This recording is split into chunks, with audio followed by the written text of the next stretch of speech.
Right, that's where I camped yesterday, over in that field where the sheep are. This is where I stayed last night. The Lion Inn, it's very famous. It's I don't know, one of the most remote pubs in the world, or in England. So I'm late getting off again. It's already 10:22. But I have had an exorbitantly expensive breakfast. I'll tell you about my stay later. I'm going to powder my feet, put my socks on and get going. Bye. Another day, another glorious landscape.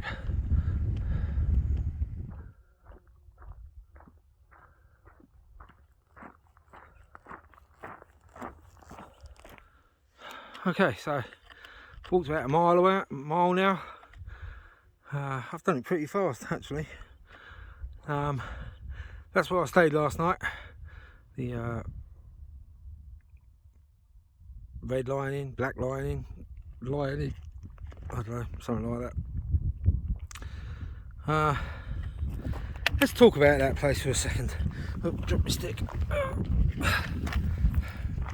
So I think it's incredibly nice that they allow campers, allow coast to coast walkers to camp. They know they're going to make their money. Food is ridiculously expensive, but very nice and very good portions, has to be said. Although I was so hungry when I got there last night, I ordered chicken gourgons to start because I thought they'll come out straight away. And I was so hungry because all I'd had is like 3 slices of toast in the morning. My hands were shaking, dipping the barbecue sauce, and I wolfed those down. I was so tired. I ordered a £half-pound burger, £15.50 for a burger. I've bought some expensive burgers over the years. That's probably the most expensive. But damn, if it wasn't worth it. It was a great burger. Except I only got through half of it before I pretty much fell asleep in my plate. So, a little bit of a waste. They do a good breakfast. If you're camping, you can buy an £8.50 ticket. I tend to find a lot of companies have now taken advantage of the COVID restrictions, where they now control what you eat. So before COVID, it'd be a buffet and I'd be able to go up and eat 9 sausages, 5 slices of toast, some beans and 3 eggs, and been happy with what I had. Where now, of course, they ask you what you want, and then you feel bad because actually I want hash browns with that, because there was no potato on their ordinary breakfast. But you know, so I'm gonna have to take these poles off my arm while I'm walking along. So what I would say is there was a marked difference in attitude because I was outside camping and I wasn't a paying guest. See what I mean? Okay, I paid £2.50. I still bought food and I still bought drinks. There was a very unfriendly attitude, and I don't know if that's just them in general. They're just generally unfriendly, or if I suspect it was because I was not staying at the inn. I was just a camper, just a walk-through person, even though I was still buying the same stuff. And I don't know, just seemed off. Yeah, I'd just walked however many miles and I was smelly and probably dirty.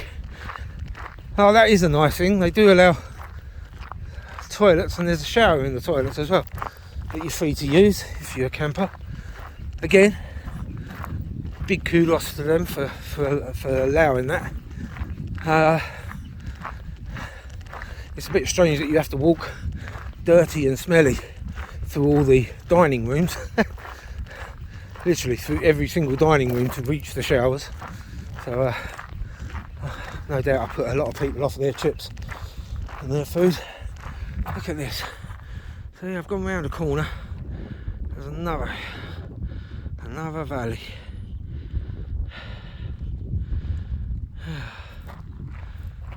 Oh, beautiful. Anyway, I just got that sense. If I was wondering if anyone watching has ever had that same kind of experience at the Lion Inn. I love the fact that they allow camping. They don't have to, obviously, and it is a great place to stop over. It's right in the middle of nowhere. There's nothing around, nowhere else to camp, so that is very good of them. But maybe the attitude towards the poor campers is a bit wanting. Anyway, that's my rant over. I thoroughly enjoyed my stay, even though it actually cost me more last night than it has for the rest of the trip so far, I think. So expensive, but a good place to stop. Wow. Hey, look at this. Complete isolation, desolation, whatever you want to call it. It's nice to see some trees down there.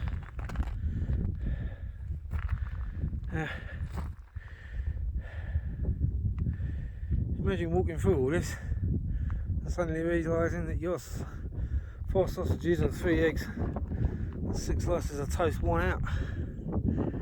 Yep. The coast to coast is all about experiences. I have now experienced taking a shit on the moors. Wonderful. One's all the way down in the valley. I don't know what valley. That one that I'm in. I just managed to catch some water off of 2 ladies doing the coast to coast the other way. Big thanks to them. If you're staying at the Lion Inn and you ask a waitress, is the water, like, where do I fill up water? And she said, oh, you can use the bathrooms. Don't believe her. It is not good.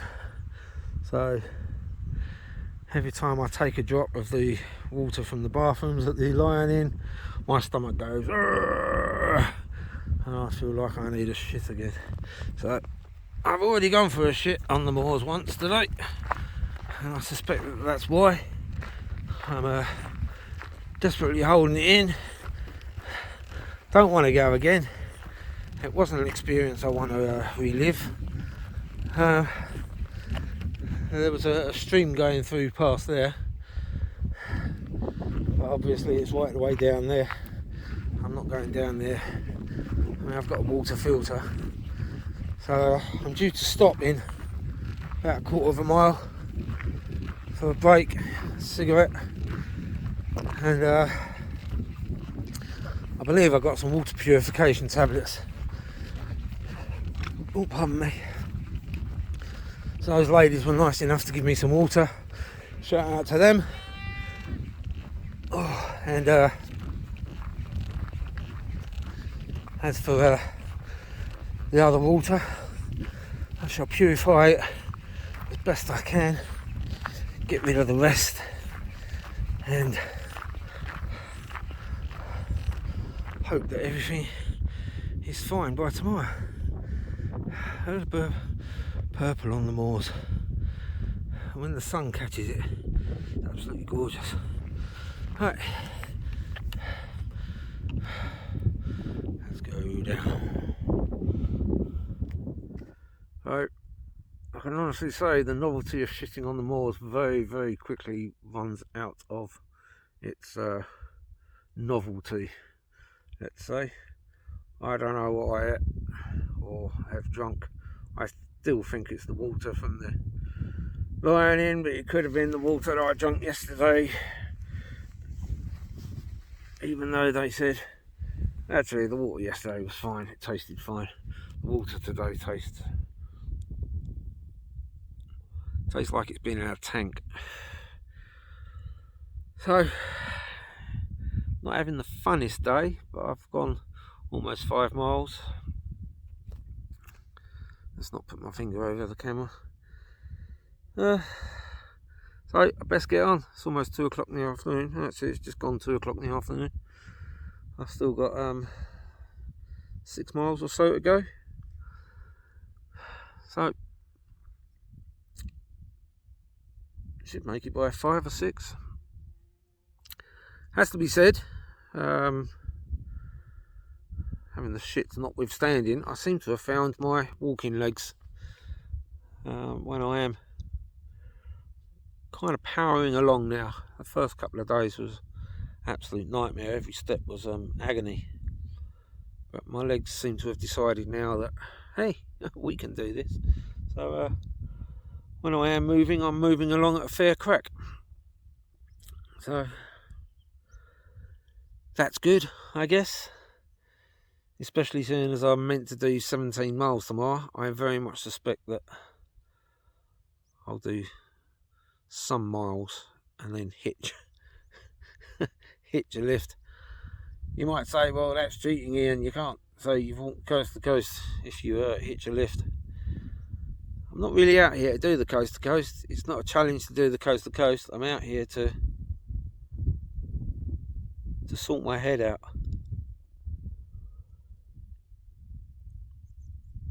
And I mean, look at this. It's beautiful. As far as sorting your head out goes. I mean, obviously, I'm going to do as much as possible, and I might surprise myself tomorrow and do the 17 miles if I get up early. And I don't seem to be able to get going early. I keep on getting up early, and everything was packed this morning, really sharpish. And I was in for breakfast by 9, and I didn't get out until 11. I don't know how I manage it.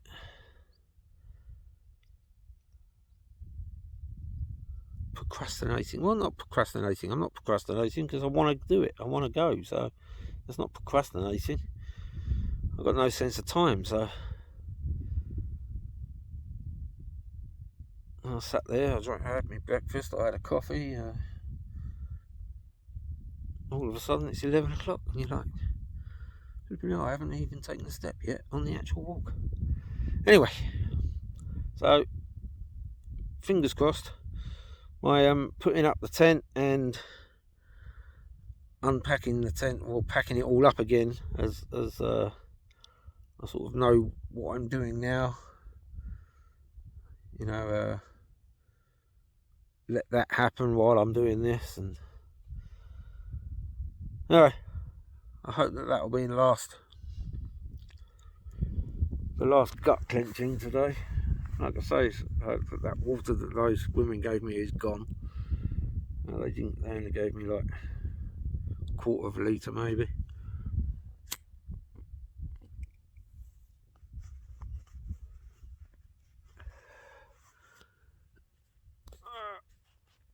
Alright, catch you later.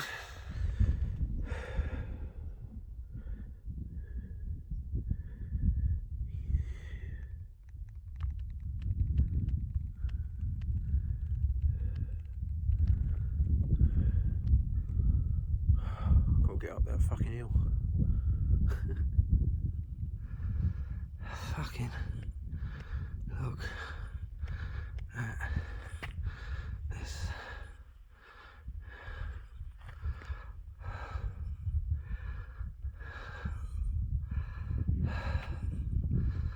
I'm at the top of the world. So the views just keep getting better and better and better. Just goes to show how high up I am. Now that over there in the distance towards ground level, that I believe is what's known as the Vale of York. I'm not entirely sure. I think I might be camping in this valley tonight somewhere, and then tomorrow I'll go over these hills and then starts the trip all the way to Richmond, which might just be seeable all the way over there in the back, in the distance, in the fog.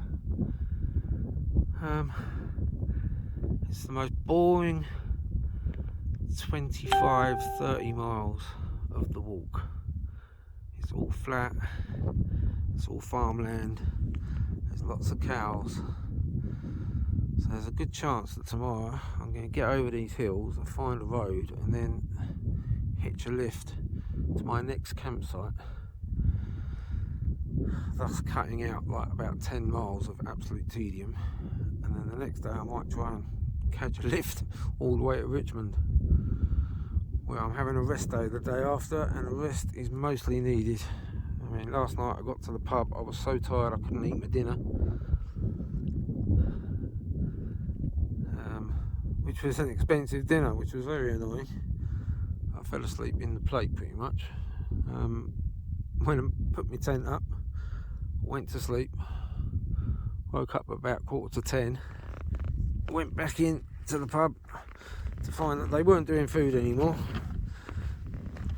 because I'd have had a dessert, and ended up having a pint, going back to bed again. I didn't get the best night's sleep. I probably should have slept from whatever time I finally fell asleep, 7:30, till whenever. But anyway, so attacked by a fly. That's tomorrow. Looking forward to it. Well, colour me corrected. I'm now at the top of the rightmost mountain that, or hill ahead of me in my last clip. So there's those others over there. I'm still heading down, obviously. That's the Vale of York. I think maybe over there is the start of the Pennines, maybe. I don't know what I'm looking at. So I guess I've got 2.5 miles to go, so I'm probably camped down there somewhere. It doesn't look like 2.5 miles, but when you're walking it feels it. This hill has not fucked about. I mean, that's me holding my camera up straight.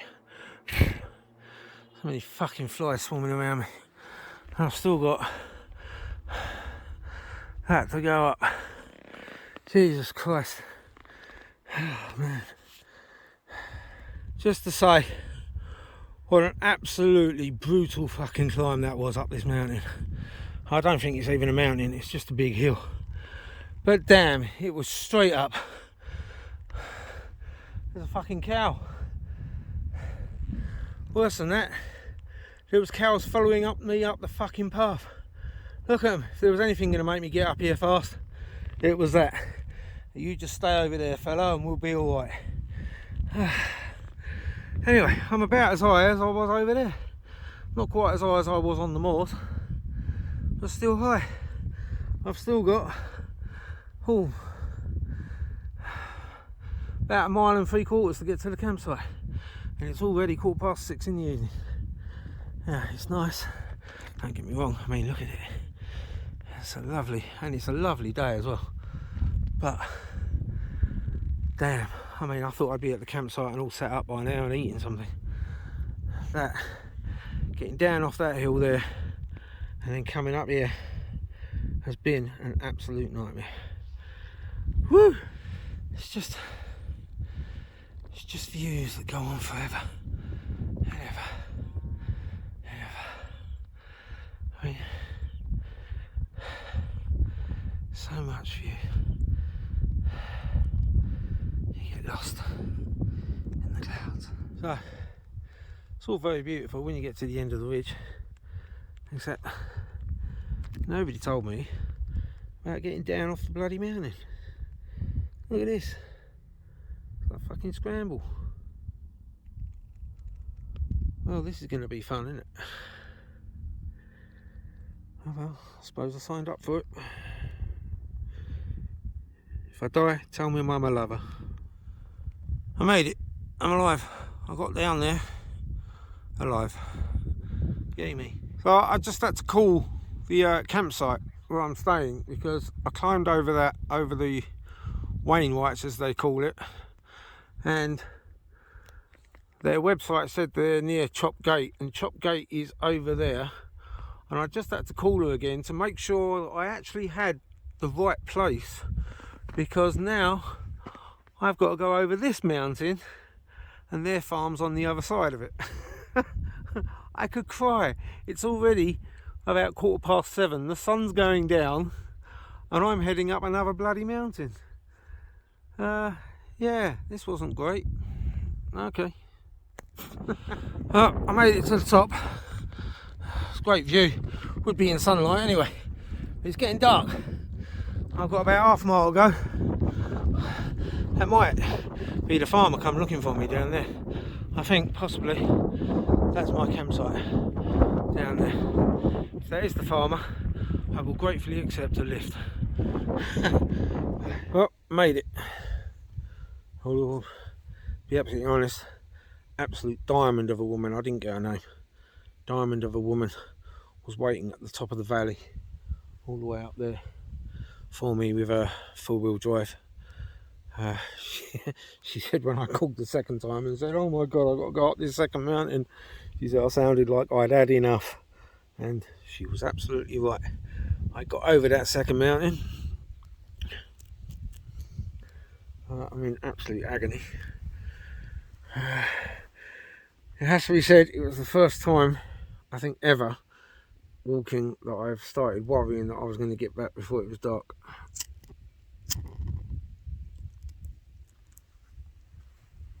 So the fact that I did is a good thing, isn't it? Even with her help. I mean, I'd still be walking. It was only half a mile. I'd still be walking now. Oh. So I'm taking my boots off. First thing I do when I get to the camp. First thing I do when I get to a camp is take my boots off. In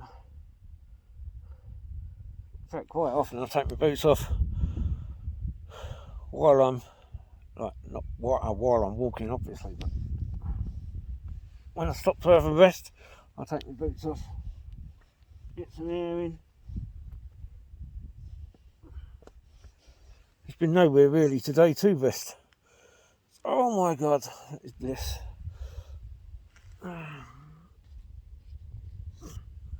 See, camp shoes, very important, very well used camp shoes now.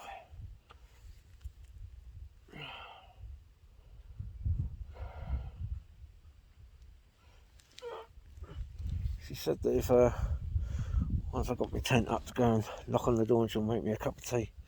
So I'm going as quickly as I can. I'm gasping. I do need a shower and to make something to eat though, out of my emergency rations. I'll see if I can move that cup of tea up to a sandwich as well.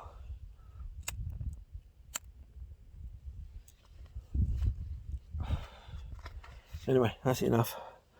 See you in a bit.